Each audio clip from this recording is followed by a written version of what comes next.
This movie follows three high schoolers: Dane DeHaan, who plays Andrew, Michael B. Jordan, who plays Steve, and an actor who plays Matt, who I don't know, but he does an amazing job in this movie. I know Dane DeHaan from Amazing Spider-Man 2, one of my favorite movies. I know a lot of people don't like it. I enjoy movies by their entertainment value, and Amazing Spider-Man 2 was really entertaining. I fucking love that movie. Michael B. Jordan, he's been in a lot of movies. I don't know exactly what I know him from, but he's a pretty famous actor. So, I was surprised to see him here. I've been wanting to watch this movie for a few years and finally got to it. So, this movie is a found footage movie. It follows Andrew wanting to record everything. He buys a camera and he says, from now on, I'm recording everything. He's telling this to his abusive dad to try and get him to stop being such an abusive piece of shit. Though later, his dad is somewhat surprised that he has like a really expensive camera. Though I guess it's because Matt ends up buying him a new camera. I guess Andrew just didn't tell him. So, yeah, let's talk about this movie. Spoilers, obviously. Andrew doesn't really have any friends. He is a bit ostracized and picked on because of the camera stuff. He's bullied a few times in the movies for it. Because he meant it. He's recording everything from now on. He's recording in school. He's recording at parties. He records pretty much everywhere but the bathroom. And yeah, a lot of people think that's weird. I think it is a bit odd, but I don't know. I think it would be different if I experienced it in real life, watching someone record people everywhere. I would probably be weirded out about it. He's basically like paparazzi.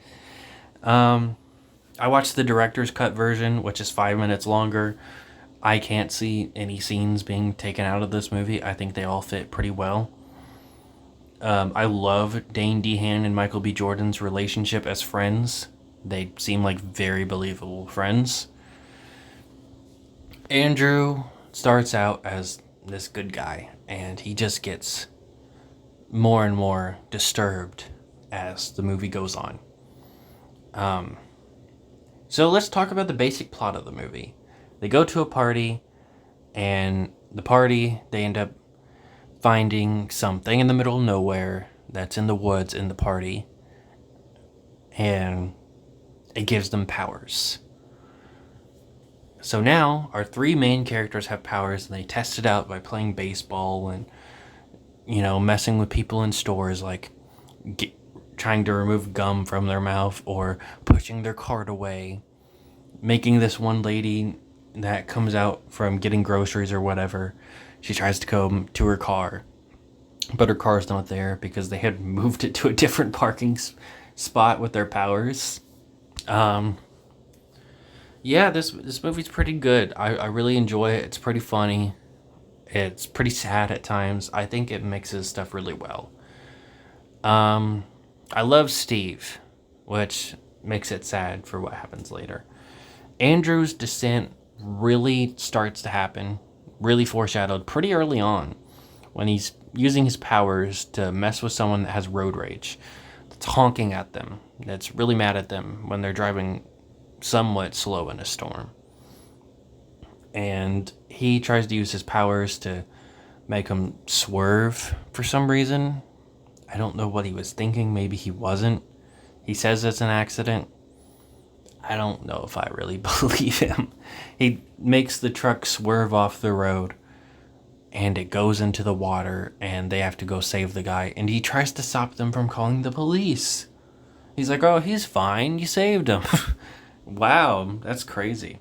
They end up learning how to fly, and Andrew has to save him because Steve almost gets hit by a plane. This movie's awesome. I love it. But unfortunately, his abusive dad ends up putting it into his head that his friends don't care about him, while they get into a verbal and physical fight.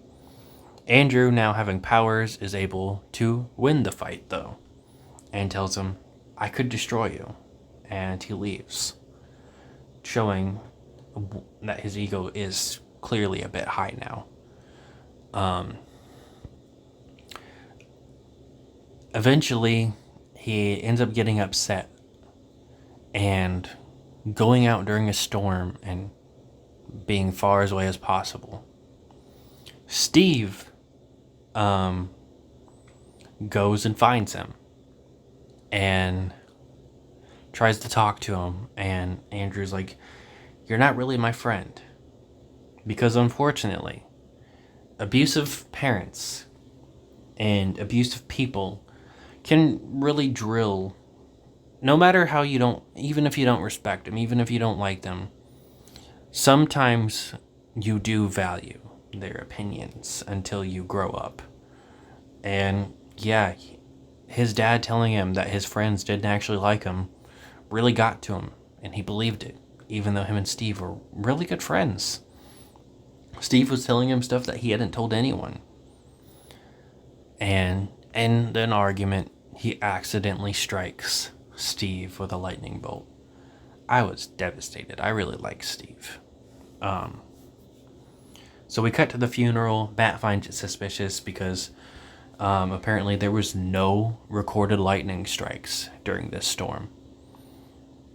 And Andrew blows him off and flies away.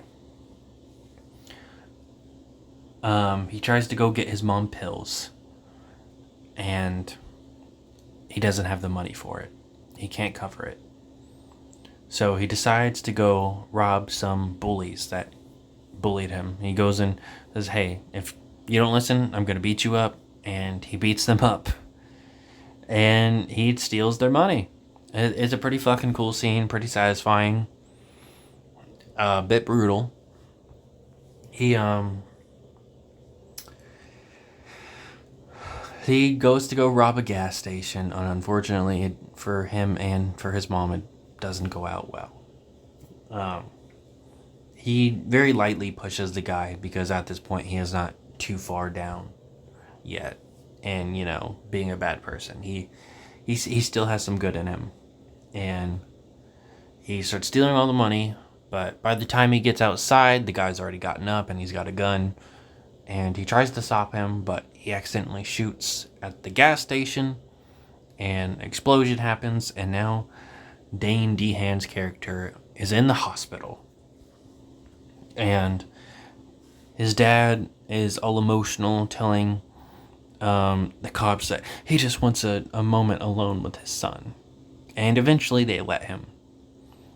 And you think maybe this piece of shit has a little bit of a heart. That the movie tries to make you think that.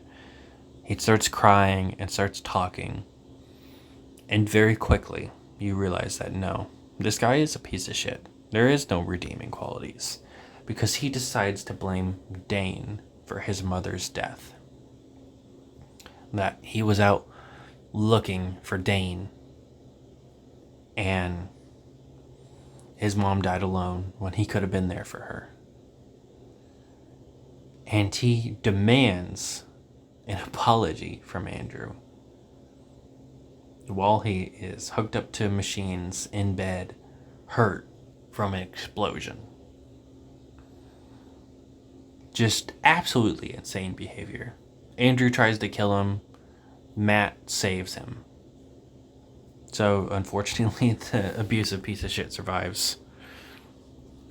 Matt and Andrew get into a fight. He tries to talk some sense into him. Andrew's too far gone by this point. He believes he's an apex predator and believes he's better than everybody. A lot like Homelander in that way. And Matt is forced to kill him. Matt ends up taking him to a place he wanted to go to because it was peaceful. I think it was Tibet. And he leaves his camera there.